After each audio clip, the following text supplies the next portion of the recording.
भरत ही देखी मातु उठ धाई, मूर्छित अग्नि परा झरी आई। देखत भरत विकुल भय भारी, परे बचन तन दशा विसारी। मातु तात कह दे ही दिखाई, कह सिय राम लखन दो भाई। कई कथ जनमी जस माझा, जो जनमी त भल कहे न बाजा।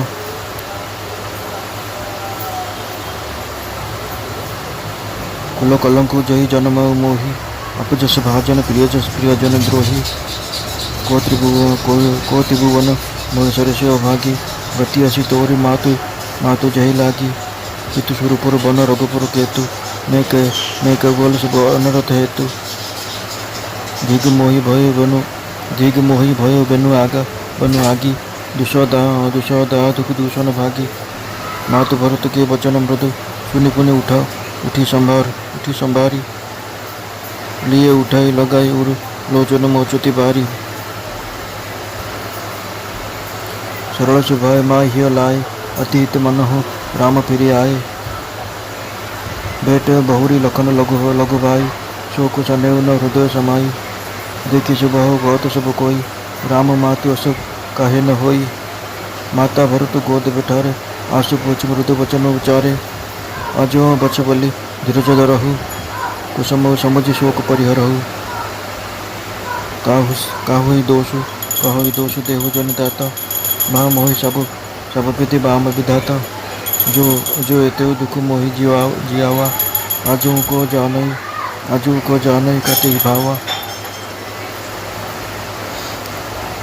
काहु आजू बजो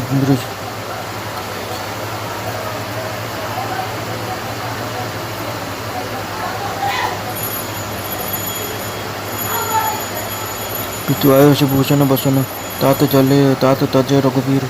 विषम हर्षण हृदय कछु, पहिरे बक्कल चीर। मुख प्रसन्न मन रंगन रोसु, सब कर सब विधि करी परितोषु। चले विपिन सुनि सिय संग लागी, रहे न राम चरण अनुरागी। सुनत ही लखन चले उठी साथ, रहे न जतन किए रघुनाथ। तब रघुपति सब ही सुर नाई, चले संग सिय अरु लघु भाई।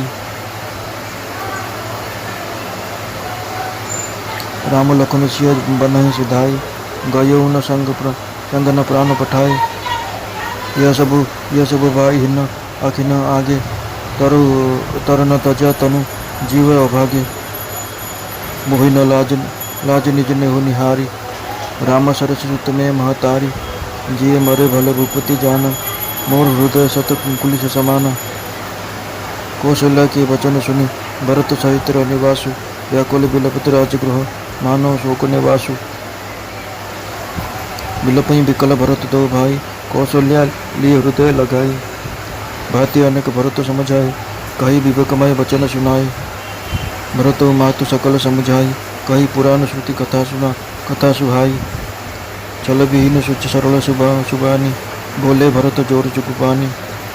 जे अघ मातु पिता सुत मारे, गाल गोट मैसूरपुर जारे।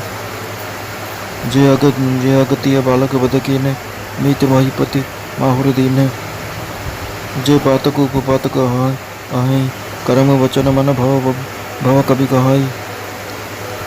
ते पातक मोहि हो विदाता, जो यो होई मोर मत माता।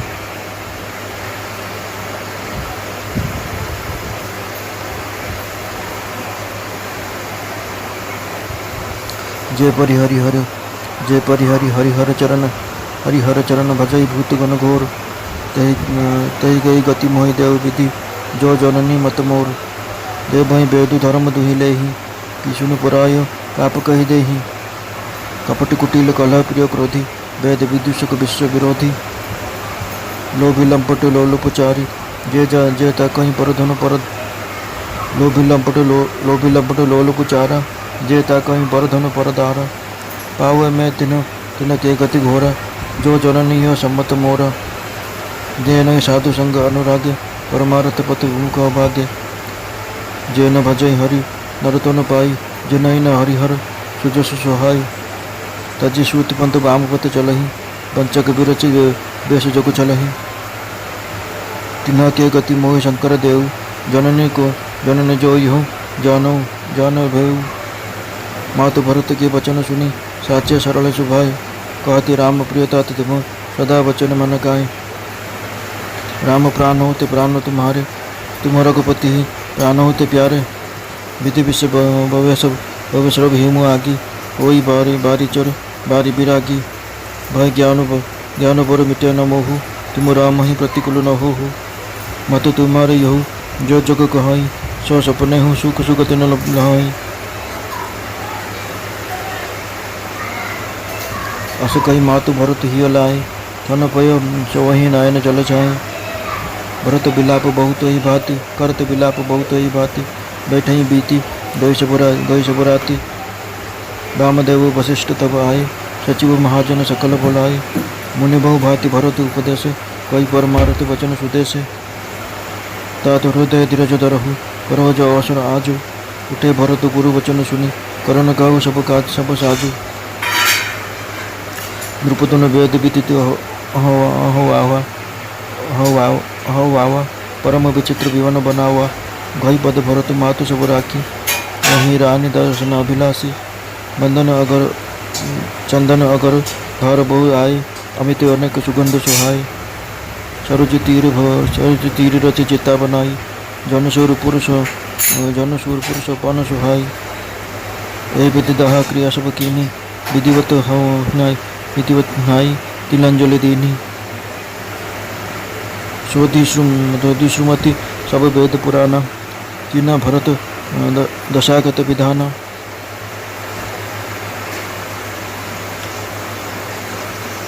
जह जस मुनिवर आयुष दीना तसता सरसास भाति सब कीना भय विशुद्ध दिए सब दानी भय विशुद्ध दिए सब दाना धेनु बाज गच वाहन नाना सिंहासन भूषण वसन अन्न धरे न धन धाम दिए भरत लहि भूमि सुरु रे परिपूर्ण काम पितु हित भरत कीनी जसी करनी सोमुख लाख जाई नहीं बरनी सुदिन सोधि मुनि बर तब आए सचिव महाजन सकल बोलाए बैठे राजसभा तब जाई पठाई बोली भरत दो भाई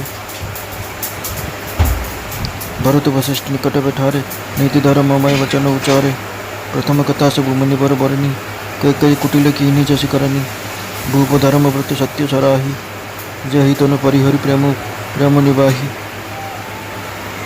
भूप धर्म व्रत सत्य सराहा जहि तनु परिहरि प्रेम निवाह कहत राम गुण शील स्वभाव सज्जल नयन पुलकिय मुनि राव बहुरी लख निशय प्रीति बखानी सोई सनह मगन मुनि ज्ञानी सुनो भरत भावी प्रबल बिलखी कहे मुनिनाथ हानि लाभ जीवन मरण जसु उपजस विद्यात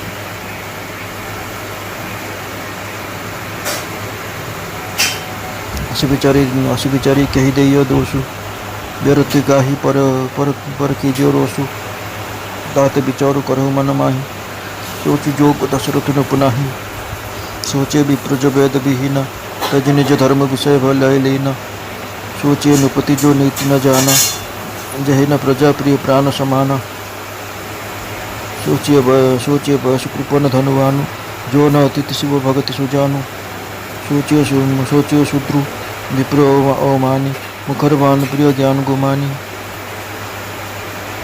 सोचे पुण्यपति वंचक नारी कुटिल कला प्रिय इच्छाचारी सोचे वटु निज व्रत परिहरहि जो नहीं गुरु आयुष अनुसरहि सोचे गृह जो मोहबस करहि कर्म पथ त्याग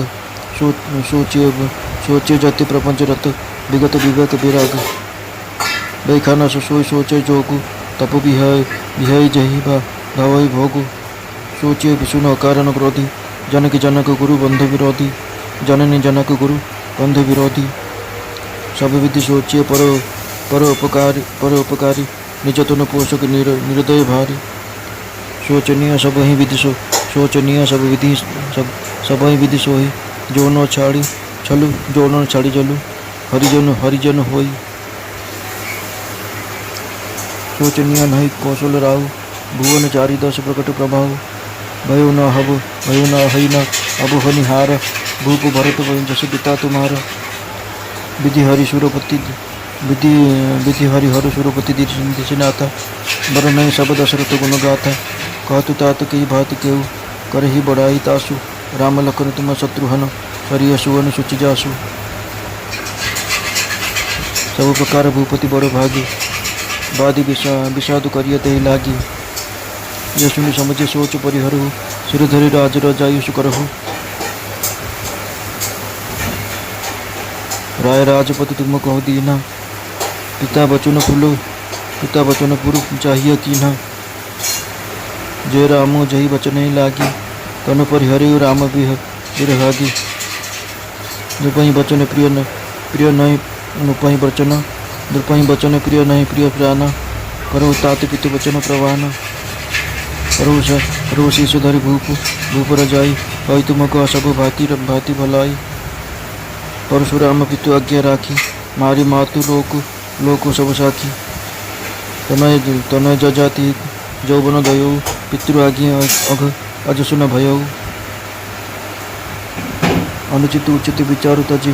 जे पालहि पितु बेन। ते भाजन सुख सुज सुखे। बसहि अमरपति एन। अवश्य नरेश बचन पुरु कहु। पालहु प्रजा शोक परिहरहु। सुरपुर नूप पाहि परितोषु। तुम कहो सुकृतु सुजसु नहीं दोषु। वेद विदित सम्मत सब ही का। जही पितु देई सो पावई टीका। करो राजु परिहरु गलानी। मानव मोर वचन हित जानी। सुनि सुख लहब राम वेदेहि। अनुचित कहब न पंडित केहि। कौशल्यादि सकल महतारी। ते प्रजा सखु होई सुखारी। परम तुम्हारो राम कर जानी। सो सब विधि तुम सन भल मानी। सो प्यु राजु राम के आए। सेवा करे हो सनय सुहाय। कीजिए गुरु आयुष अवहि। कहे सचिव कर जोरी। रघुपति आए उचित जस। तब करब बहोरी। कौशल्या धरि धीरज कहै। पुत्रपथ्य गुरु आयुष अहै। सो आदर्य करिय हितवानी। तजे विषादु काल गति जानी।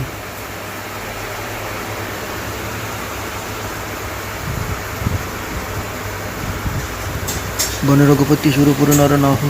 तुम ही भाति तात कर कदराहु। परिजन प्रजा सचिव सब अम्बा। तुम ही सुत सब कह अवलंबा। लखी विधि वाम कालु कठिनाई। धीरज धरहु मातु बलि जाई। चिर धरि गुरु आयुष अनुसरहु। प्रजा पाली परिजन दुख हरहु। गुरु के वचन सचिव अभिनंदनु। सुने भरत हिय हित जनु चंदनु। सुनिए बहोरी मातु मृदुवानी। शील सन सरल रसानी। सानी सरल रस मातु बानी। सुनि भरत व्याकुल भय। लोचन सररु सबंध सचेत। विरह उरु अंकुर नय। सोदशा देखत समय तही। विसुरी सब सुधि देह की। तुलसी सरहत सकल सिधर। शिव सहज सनेह की। भरत कमल कर जोर धीर। दुरंधर धीर धरी। बचन अमीय जन बोली। भरत को देखु देखु माता कौशल्या बसी स्थान उठी धाई आसिले। किंतु मुंड घोरई देबारु मूर्छित हो तले पड़गले। यह देखि भरत निजर देह ज्ञान भूली व्याकुल हो चरण में लुटि पड़े और कहले, माँ बापा कुआड़े चलीगले। टिके देखाई दियो। देवी सीता और मोर दुई भाई श्रीराम लक्ष्मण कहाँती देखाई दियो। कैकेयी कहीं जगत जन्म है। जदिव जन्म है बांझ न होगला कहीं। से कैकेयी मो पर कूल कलंक अपचश भाजन कुलजन द्रोही पुओ को जन्म देती। मो पर अभागा त्रिभुवन आउ किए अच्छी। माँ केवल मोरी ही तुम अवस्था आज एपरी होती। आज बापा स्वर्ग एवं श्रीराम वनवास मुही केतु भली सब अनर्थ मृत्यु होती। मत धिक मु बाउंश बण पर निआ हो जन्म होती।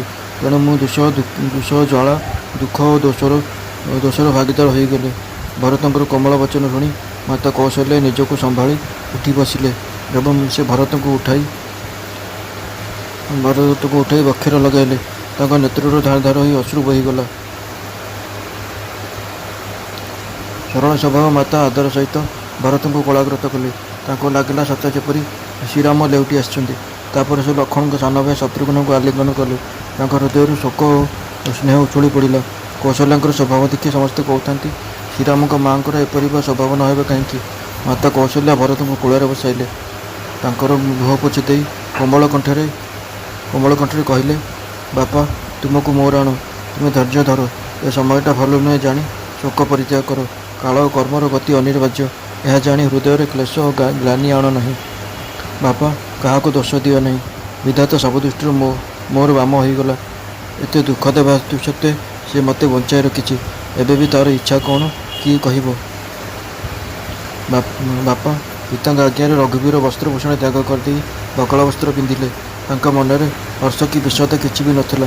ତାଙ୍କ ମୁହଁ ଅତି ପ୍ରସନ୍ନ ଥିଲା। ମନରେ ଟିକିଏ ବି ଆସକ୍ତି ନଥିଲା କି ରୋଷ ନଥିଲା।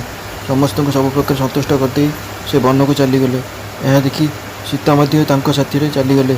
ସେ ତ ଶ୍ରୀରାମଚରଣର ଅନୁରାଗିଣୀ, ସେ ବା କିପରି ରହିଥାନ୍ତେ। ଏକଥା ଶୁଣିବା କ୍ଷଣି ଲକ୍ଷ୍ମଣ ବି ତାଙ୍କ ସାଥିରେ ବାହାରିଗଲେ। ତାଙ୍କୁ ଅଟକାଇବା ନିମନ୍ତେ ରଘୁନାଥ ବହୁତ ଚେଷ୍ଟା କଲେ, କିନ୍ତୁ ସେ ରହିଲେ ନାହିଁ। ତାପରେ ମୋ ରଘୁନାଥ ସମସ୍ତଙ୍କ ପାଖରେ ପ୍ରଣାମ କରି ସୀତା ଓ ସାନ ଭାଇ ଲକ୍ଷ୍ମଣଙ୍କୁ ସାଥିରେ ନେଇ ବନକୁ ଚାଲିଗଲେ।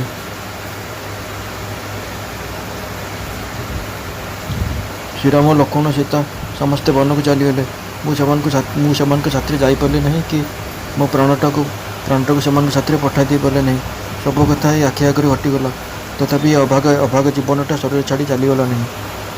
ରାମ ପରି ପୁଅର ମୋ ମା'। ନିଜ ସ୍ନେହ ଆଡ଼କୁ ଚାହିଁ ମୋତେ ଟିକିଏ ବି ଲାଜ ଲାଗୁନାହିଁ। ବଞ୍ଚିବା ଓ ମରିବା ତ ମହାରାଜ ଖୁବ୍ ଜାଣିଲେ, କିନ୍ତୁ ମୋ ଛାତିଟା 100 ବଜ୍ର ପରି କଠୋର ହୋଇଗଲା। କୌଶଲ୍ୟାଙ୍କ ବଚନ ଶୁଣି ଭରତଙ୍କ ସମେତ ସମଗ୍ର ରାଣୀ ନିବାସ ବ୍ୟାକୁଳ ହୋଇ ବିଳାପ କରିବାକୁ ଲାଗିଲା। ରାଜନଗରଟା ସତେ ଅବା ଶୋକର ନିବାସରେ ପରିଣତ ହୋଇଗଲା। ଭରତ ଶତ୍ରୁଘ୍ନ ଦୁଇ ଭାଇ ବିକଳ ହୋଇ ବିଳାପ କରିବାକୁ ଲାଗିଲେ। କୌଶଲ୍ୟା ଦୁହିଁଙ୍କୁ ଆଲିଙ୍ଗନ କଲେ। ସେ ଭରତଙ୍କୁ ଅନେକ ପ୍ରକାର ବୁଝାଇଲେ ଏବଂ ବହୁ ବିବେକ ବିଚାରପୂର୍ଣ୍ଣ କଥା ଶୁଣାଇଲେ। ଭରତ ମଧ୍ୟ ମାଆମାନଙ୍କୁ ବେଦ ଓ ପୁରାଣର ସୁନ୍ଦର କଥାମାନ କହି ବୁଝାଇଲେ। ସେ ଦୁଇ ହାତ ଯୋଡ଼ି ପବିତ୍ର ନିଷ୍କପଟ ତଥା ସରଳ ଭାବରେ କହିଲେ,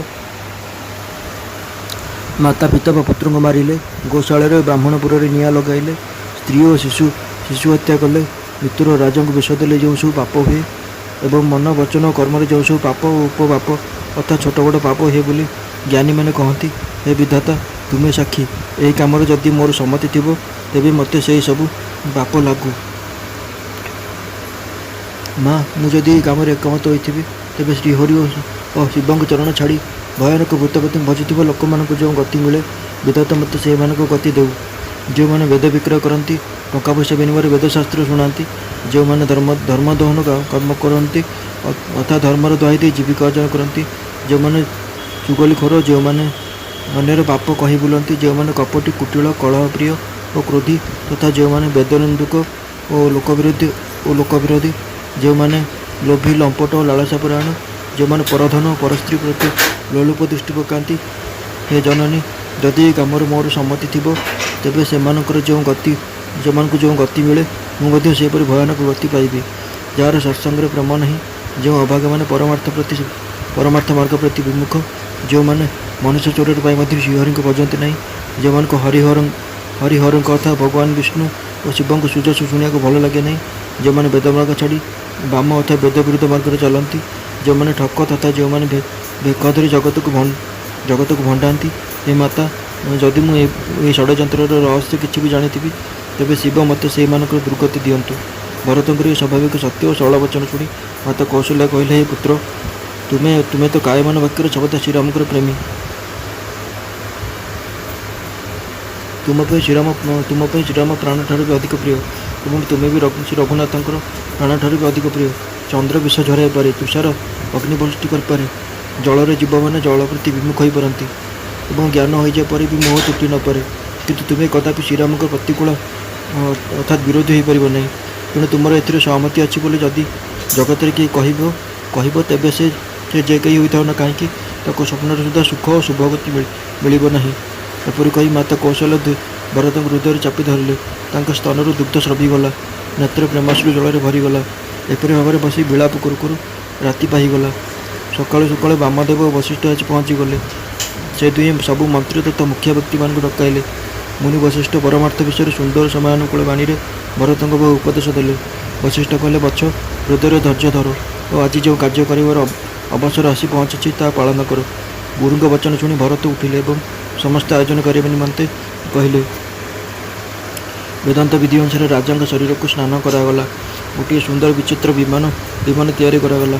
ଭରତ ମା'ମାନଙ୍କ ପାଦ ଧରି ସେମାନଙ୍କୁ ଅଟକାଇ ରଖିଲେ ତଥା ପ୍ରାର୍ଥନା କରି ସତୀ ଭାବରେ ନିବୃତ୍ତ କଲେ। ସେ ରାଣୀମାନେ ବି ଶ୍ରୀରାମଙ୍କର ଦର୍ଶନ ଅଭିଳାଷରେ ରହିଲେ। ଭାର ଭାର ଚନ୍ଦନ କାଠ, ଅଗରୁ ଅନେକ ପ୍ରକାର କର୍ପୂର, ଗୁଗୁଳ, କେଶର ଆଦି ସୁଗନ୍ଧ ଦ୍ରବ୍ୟ ଅଣାଗଲା। ସରଜୁ ନଦୀ ତଟରେ ସୁନ୍ଦର ଚିତା ସଜାଗଲା। ତା ସ୍ୱର୍ଗକୁ ସୁନ୍ଦର ସିଡ଼ି ପରେ ଶୋଭା ପାଇଲା। ଏହିପରି ଭାବରେ ସେ ଦାହ ପ୍ରଭୃତି ସମସ୍ତ କ୍ରିୟା କଲେ ଏବଂ ସମସ୍ତେ ବିଧିପୂର୍ବକ ସ୍ନାନ କରି ତିଳାଞ୍ଜଳି ଦେଲେ। ତାପରେ ବେଦ, ଶ୍ରୁତି, ପୁରାଣ ସବୁ ଶାସ୍ତ୍ରାନ୍ୱିତ ବିଧିରେ ଭରତ ପିତାଙ୍କର ଦଶଗାତ୍ର ବିଧାନ କଲେ। ମୁନିଶ୍ରେଷ୍ଠ ବଶିଷ୍ଠ ଯେଉଁଠି ଯେପରି ଆଜ୍ଞା ଦେଲେ, ଭରତ ସେଇଠି ଉତ୍ତମ ରୂପେ ସେପରି କଲେ। ଶୁଦ୍ଧି ହେବା ପରେ ସେ ବିଧିପୂର୍ବକ ସକଳ ପ୍ରକାର ଦାନ କଲେ। ସେ ଗାଈ, ଘୋଡ଼ା, ହାତୀ, ଅନେକ ପ୍ରକାର ବାହନ, ସିଂହାସନ, ବସ୍ତ୍ର, ବସନଭୂଷଣ, ଅନ୍ନ, ଭୂମି, ଧନ, ଗୃହ ଆଦି ଦାନ କଲେ। ବ୍ରାହ୍ମଣମାନେ ଦାନ ପାଇ ପରିପୂର୍ଣ୍ଣ କାମ ହୋଇଗଲା, ଅର୍ଥାତ୍ ସେମାନଙ୍କର ସକଳ କାମନା ଯଥେଷ୍ଟ ପରିମାଣରେ ପୂର୍ଣ୍ଣ ହୋଇଗଲା। ପିତାଙ୍କ ନିମନ୍ତେ ଭରତ ଯେପରି କଲେ, ତାହା ଲକ୍ଷ ମୁଖରେ ବି କୁହାଯାଇ ନପାରେ। ତାପରେ ଶୁଭ ଦିନ ଗଣନା କରି ଦିନେ ବଶିଷ୍ଠ ଆସି ସବୁ ମନ୍ତ୍ରୀ ତଥା ମୁଖ୍ୟ ବ୍ୟକ୍ତିମାନଙ୍କୁ ଡକାଇଲେ। ସମସ୍ତେ ଯାଇ ରାଜସଭାରେ ବସିବାରୁ ମୁନିବର ଭରତ ଓ ଶତ୍ରୁଘ୍ନ ଦୁଇ ଭାଇଙ୍କୁ ଡକାଇଲେ। ଭରତଙ୍କୁ ନିଜ ପାଖରେ ବସାଇ ସେ ନୀତିସଙ୍ଗତ ଧର୍ମପୂର୍ଣ୍ଣ କଥା କହିଲେ। କୈକେୟୀ ଯେଉଁ କୁଟିଳ କର୍ମ କଲେ, ମୁନିବର ପ୍ରଥମେ ତାହା କହିଲେ। ତାପରେ ସେ ରାଜାଙ୍କର ଧର୍ମବ୍ରତ ଓ ସତ୍ୟନିଷ୍ଠାର ପ୍ରଶଂସା କରିବା ସଙ୍ଗେ ସଙ୍ଗେ କହିଲେ ଯେ ସେ ପ୍ରେମର ମର୍ଯ୍ୟାଦା ରକ୍ଷା ପାଇଁ ଶରୀର ମଧ୍ୟ ତ୍ୟାଗ କରିଦେଲେ, ଅର୍ଥାତ୍ ସେ ସତ୍ୟ ଓ ଧର୍ମ ରକ୍ଷା ପାଇଁ ରାମଙ୍କୁ ତ୍ୟାଗ କରିଦେଲେ ଏବଂ ପ୍ରେମର ମର୍ଯ୍ୟାଦା ରକ୍ଷା ପାଇଁ ଶରୀର ତ୍ୟାଗ କରିଦେଲେ। ଶ୍ରୀରାମଙ୍କର ଗୁଣ, ସ୍ୱଭାବ ଓ ଚରିତ୍ର କହୁ କହୁ ମୁନୀଶ୍ୱରମାନଙ୍କ ନୟନ ଅଶ୍ରୁ ଛଳ ହୋଇଗଲା। ତାଙ୍କ ଦେହ ରୋମାଞ୍ଚିତ ହୋଇଗଲା। ତାପରେ ଶ୍ରୀରାମଙ୍କ ପ୍ରତି ଲକ୍ଷ୍ମଣ ଓ ସୀତାଙ୍କ ପ୍ରୀତିର ପ୍ରଶଂସା କରି ଜ୍ଞାନୀ ମୁନି ଶୋକ ଓ ସ୍ନେହରେ ମଗ୍ନ ହୋଇଗଲେ। ମୁନିବର ଦୁଃଖର ସହିତ କହିଲେ, ଶୁଣ ଭରତ, ନିୟତି ବଡ଼ ବଳବତୀ। ଲାଭ, କ୍ଷତି, ଜୀବନ, ମରଣ ଓ ଯଶ ଅପଯଶ ଏସବୁ ବିଧାତାଙ୍କ ହାତରେ। ଏଥିରେ କାହାକୁ ବା ଦୋଷ ଦେବା, ବୃଥାଟାରେ କାହା ଉପରେ କ୍ରୋଧ କରିବା? ପୁତ୍ର, ବିଚାର କରି ଦେଖ, ଦଶରଥଙ୍କ ପାଇଁ ଶୋକ ଓ ଦୁଃଖ କରିବା ବୃଥା। ଦୁଃଖ ସେ ବ୍ରାହ୍ମଣ ପାଇଁ କରିବା କଥା ଯେ ବେଦ ଜାଣେ ନାହିଁ ଏବଂ ନିଜ ଧର୍ମ ଛାଡ଼ି ବିଷୟ ଭୋଗରେ ହିଁ ବୁଡ଼ି ରହେ। ସେ ରାଜା ପାଇଁ ଦୁଃଖ କରିବା ଉଚିତ ଯେ ନୀତି ଜାଣେ ନାହିଁ ଏବଂ ପ୍ରଜାମାନଙ୍କୁ ପ୍ରାଣସମ ପ୍ରିୟ ମନେ ନାହିଁ। ସେ ବୈଶ୍ୟ ପାଇଁ ଦୁଃଖ କରିବା କଥା ଯେ ଧନବାନ ହିଁ ମଧ୍ୟ କୃପଣ ଓ ଅତିଶୀକାର କରିବାରେ ଓ ଶିବ ପୂଜା କରିବାରେ କୁଶଳ ନୁହେଁ। ଦୁଃଖ ସେହି ଶୂଦ୍ର ପାଇଁ କରିବା ଉଚିତ ଯେ ବ୍ରାହ୍ମଣମାନଙ୍କୁ ଅବମାନନା କରେ, ବେଶୀ କଥା କୁହେ, ମାନ ସମ୍ମାନ ଚାହେଁ ଏବଂ ଜ୍ଞାନୀ ବୋଲି ଗର୍ବ କରେ। ପୁଣି ସେହି ସ୍ତ୍ରୀ ପାଇଁ ଦୁଃଖ କରିବା ଉଚିତ ଯେ ପତି ପାଖରେ ଛଳନା କରେ ଓ କୁଟିଳ, କଳହ ପ୍ରିୟା ତଥା ସ୍ୱେଚ୍ଛାଚାରିଣୀ ହୁଏ। ଦୁଃଖ ସେହି ବ୍ରହ୍ମଚାରୀ ପାଇଁ କରିବା ଆବଶ୍ୟକ ଯେ ନିଜର ବ୍ରହ୍ମଚର୍ଯ୍ୟ ବ୍ରତ ଛାଡ଼ିଦିଏ ଏବଂ ଗୁରୁ ଆଜ୍ଞା ଅନୁସାରେ ଚଳେ ନାହିଁ। ସେ ଗୃହସ୍ଥ ପାଇଁ ଦୁଃଖ କରିବା ଆବଶ୍ୟକ ଯେ ମୋହବଶତଃ କର୍ମ ମାର୍ଗ ତ୍ୟାଗ କରିଦିଏ। ସେହି ସନ୍ନ୍ୟାସୀ ପାଇଁ ଦୁଃଖ କରିବା କଥା ଯେ ଜ୍ଞାନ ବୈରାଗ୍ୟହୀନ ହୋଇ ସଂସାର ପ୍ରପଞ୍ଚରେ ଆବଦ୍ଧ ହୁଏ। ସେହି ବାନପ୍ରସ୍ଥ ପାଇଁ ଦୁଃଖ କରିବା ଆବଶ୍ୟକ ଯେ ତପସ୍ୟା ଛାଡ଼ି ଭୋଗରେ ଲିପ୍ତ ହେବାକୁ ଲାଳାୟିତ, ଯେ ଚୁଗଲିଖୋର, ଯେ ଅକାରଣରେ କ୍ରୋଧ କରେ ତଥା ମାତା ପିତା, ଗୁରୁ ଓ ଭାଇ ବନ୍ଧୁଙ୍କୁ ବିରୋଧ କରେ, ତା ପାଇଁ ଦୁଃଖ କରିବା ଆବଶ୍ୟକ।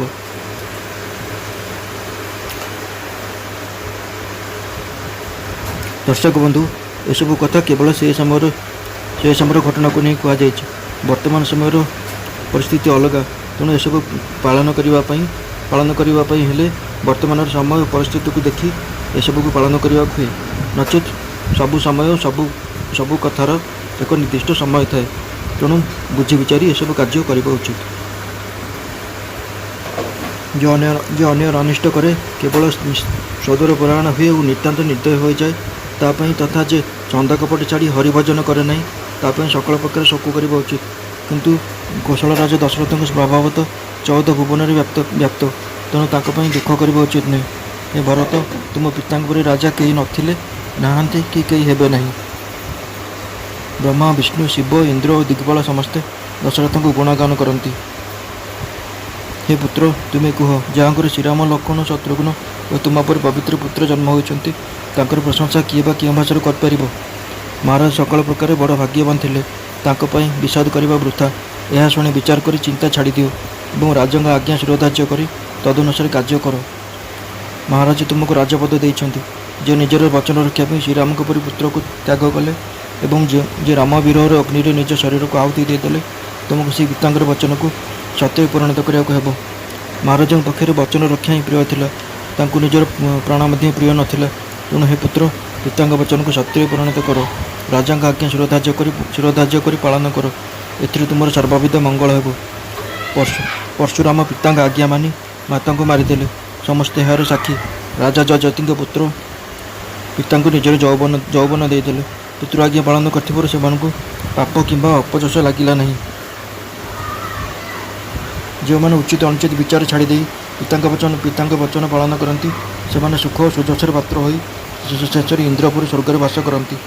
ଦର୍ଶକ ବନ୍ଧୁ, ଏଠାରେ ଏହି କଥା କହିବାର ତାତ୍ପର୍ଯ୍ୟ ହେଉଛି, ସେ ସମୟରେ ସମୟ ପରିସ୍ଥିତି ଅଲଗା ଥିଲା। ଅର୍ଥାତ୍ ତ୍ରେତୟା ଯୁଗର ସମୟ ପରିସ୍ଥିତି ଅଲଗା ଥିଲା। ବର୍ତ୍ତମାନ କଳିଯୁଗର ସମୟ ପରିସ୍ଥିତି ଅଲଗା।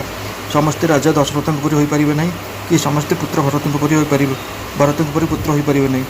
ତେଣୁ ଏଠି ଯେଉଁ କୁହାଯାଇଛି ଯେ ଉଚିତ ଅନୁଚିତ ବିଚାର ଛାଡ଼ି ପିତାମାତାଙ୍କ ବଚନ ପାଳନ କରିବା ଉଚିତ, ସେ ବିଷୟରେ ଭଲ ଭାବରେ ଭାବି ଚିନ୍ତି କାର୍ଯ୍ୟ କରିବା ଉଚିତ, ନଚେତ୍ ପରିଣାମରେ ଦୁଃଖ ହିଁ ଭୋଗିବାକୁ ପଡ଼େ।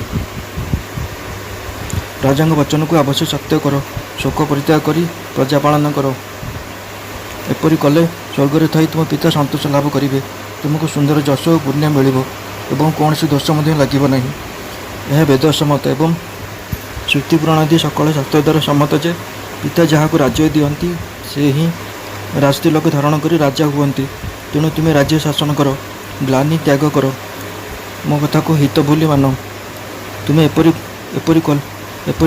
ଏପରି କରିଛ ବୋଲି ଶୁଣିଲେ ଶ୍ରୀରାମ ଓ ସୀତା ସୁଖୀ ହେବେ ଏବଂ କୌଣସି ପଣ୍ଡିତ ଅନୁଚିତ ବୋଲି କହିବେ ନାହିଁ। କୌଶଲ୍ୟାଦି ତୁମର ସବୁ ମା ମଧ୍ୟ ପ୍ରଜାଙ୍କ ସୁଖରେ ସୁଖୀ ହେବେ। ଶ୍ରୀରାମ ଓ ତୁମ ଭିତରେ ଯେଉଁ ଉତ୍ତମ ସ୍ନେହ ସମ୍ବନ୍ଧ ରହିଛି, ତାହା ଯେ ଜାଣିବ ସେ ତୁମକୁ ସବୁ ଦୃଷ୍ଟିରୁ ଭଲ ବୋଲି ମାନିବ। ଶ୍ରୀରାମ ଫେରି ଆସିବା ପରେ ତୁମେ ତାଙ୍କୁ ରାଜ୍ୟ ସମର୍ପି ଦେବ ଏବଂ ସୁନ୍ଦର ଭାବରେ ଶ୍ରଦ୍ଧାର ସହିତ ତାଙ୍କର ସେବା କରିବ। ମନ୍ତ୍ରୀମାନେ କରଯୋଡ଼ି କହିଲେ, ଗୁରୁଙ୍କ ଆଜ୍ଞା ଅବଶ୍ୟ ପାଳନ କରନ୍ତୁ। ଶ୍ରୀ ରଘୁନାଥ ଫେରି ଆସିଲେ ଯାହା ଉଚିତ ମନେ କରିବେ ତାହା କରିବେ, ଯାହା ଉଚିତ ମଣିବେ ତାହା କରିବେ। କୌଶଲ୍ୟ ମଧ୍ୟ ଧୈର୍ଯ୍ୟ ଧରି କହିଲେ, ହେ ପୁତ୍ର, ଗୁରୁଦେବଙ୍କ ଆଜ୍ଞା ପଥ୍ୟ ପରି ସେ ଆଜ୍ଞାକୁ ସମାଦର କରିବା ଉଚିତ ଏବଂ ହିତକର ମାନଙ୍କରେ ତାହା ପାଳନ କରିବା ଆବଶ୍ୟକ। ଏସବୁ କାଳର ଗତି ବୋଲି ଜାଣି ବିଷାଦ ତ୍ୟାଗ କର। ଶ୍ରୀ ରଘୁନାଥ ବନବାସରେ ଅଛନ୍ତି, ପିତା ତ ସ୍ୱର୍ଗକୁ ଚାଲିଗଲେ। ହେ ପୁତ୍ର, ଏବେ ତୁମେ ଏପରି କାତର ହେଲେ କ'ଣ ଚଳିବ? ହେ ପୁତ୍ର, ତୁମେ ହିଁ ତ କୁଟୁମ୍ବ, ପ୍ରଜା, ମନ୍ତ୍ରୀଗଣ, ମାତାଗଣ ସମସ୍ତଙ୍କର ଏକମାତ୍ର ସାହା। ବିଧାତା ପ୍ରତିକୂଳ, କାଳ ମଧ୍ୟ ନିଷ୍ଠୁର। ଏସବୁ ଦେଖି ତୁମେ ଧୈର୍ଯ୍ୟ ଧର, ତୁମକୁ ଏ ମାଆର ରାଣ। ତୁମେ ଗୁରୁଙ୍କ ଆଜ୍ଞା ଶିରୋଧାର୍ଯ୍ୟ କରି ତାଙ୍କୁ କହିବା ଅନୁସାରେ କାର୍ଯ୍ୟ କର ଏବଂ ପ୍ରଜାମାନଙ୍କୁ ପାଳନ କରି କୁଟୁମ୍ବ ଲୋକଙ୍କ ଦୁଃଖ ଦୂର କର। ଭରତ ଗୁରୁଙ୍କ ବଚନ ଓ ସେଥିପ୍ରତି ମନ୍ତ୍ରୀମାନଙ୍କ ଅନୁମୋଦନ ଶୁଣିଲେ। ଏସବୁ ତାଙ୍କ ହୃଦୟକୁ ଚନ୍ଦନ ପରି ଶୀତଳବୋଧ ହେଲା। ପୁଣି ସେ ମାତା କୌଶଲ୍ୟାଙ୍କର ଶୀଳ, ସ୍ନେହ ଓ ସରଳତାର ରସରେ